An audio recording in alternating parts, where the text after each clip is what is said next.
मैं सौरभ भारद्वाज जी से पूछना चाहती हूँ, दिल्ली की तिहाड़ जेल किसके अधीन है? केंद्र सरकार या दिल्ली सरकार के अधीन? दिल्ली सरकार के अधीन। वहाँ पर जो डीजी हैं वो कौन नियुक्त करता है, केंद्र या दिल्ली सरकार? दिल्ली सरकार नियुक्त करती है। और जो आपके मंत्री सत्येंद्र जैन जो हवाला में 8-9 महीने से तिहाड़ जेल में एक बलात्कार के आरोपी से मालिश करवा रहे थे, वो कौन करवा रहा था? केंद्र सरकार या आप करा रहे थे, है ना? तो मालिश तो है, वो नहीं पता कौन करा रहा था, लेकिन ये जो है कि खूंखार लोगों के बीच में दिल्ली के पूर्व शिक्षा मंत्री जो शराब नीति में अब अंदर हैं, उनको रखा गया। तो ये किसने रखा है? तो अब स्वाभाविक है जो मालिश करवा रहे थे उन्होंने रखा होगा।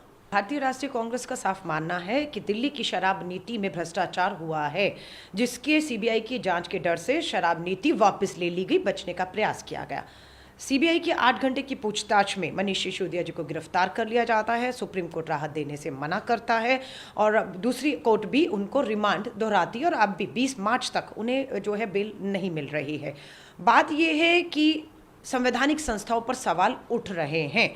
मेरा संवैधानिक संस्थाओं के जो पद पे बैठे हैं उनसे गुजारिश है कि इस मामलों को फास्ट ट्रैक पे लाइए, तुरंत इसका दूध का दूध पानी का पानी करिए, ताकि जो दोषी हैं उन्हें सज़ा मिल पाए और जो हमारी संवैधानिक संस्थाओं की साख पे बट्टा है वो ना लग पाए।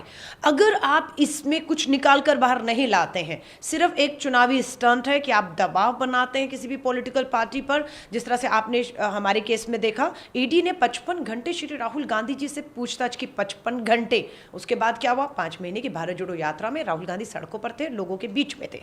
श्रीमती सोनिया गांधी जी को संसद सत्र के बीच में बुलाकर पूछताछ की गई, कुछ हासिल नहीं हुआ। तो यहां पता लगता है कि संवैधानिक संस्थाओं का पूरी तरह केंद्र की भाजपा सरकार दुरुपयोग कर रही है। लेकिन ये जो हमारी लड़ाई है भ्रष्टाचार के खिलाफ जो है, या संवैधानिक संस्थाओं के जो है सत्ता द्वारा दुरुपयोग की, उस बहती गंगा में बहुत से भ्रष्टाचारी, आम आदमी पार्टी खासतौर से कहूंगी, अपने हाथ धोना चाहती है। हम वो भी नहीं होने देंगे। तो इसीलिए मांग करते हैं कि इसकी पूरी तरह जांच त्वरित हो, फास्ट ट्रैक पे हो, दोषी हैं सजा दीजिए, चुनाव लड़ने पर रोक लगाइए। और अगर ये सिर्फ चुनावी एक स्टंट है तो आप देख लीजिएगा 24 के चुनाव से पहले कुछ हाथ सामने आने वाला नहीं है, क्योंकि कांग्रेस के मामले में भी देश पूछ रहा है प्रधानमंत्री जी से, भाजपा से 9 साल का वक्त कम नहीं होता। 9 साल से भाजपा केंद्र में, केजरीवाल दिल्ली में, सारी संवैधानिक जांच एजेंसियां आपके अधीन, और आप आज तक पूछताछ करके एक दबाव बना रहे हैं। उससे अधिक किसी को भी, कोई भी मुझे गर्व होता है बताते हुए कि देश का कोई भी, हमारा प्रधानमंत्री जी दूर की बात है, डॉक्टर मनमोहन सिंह जी,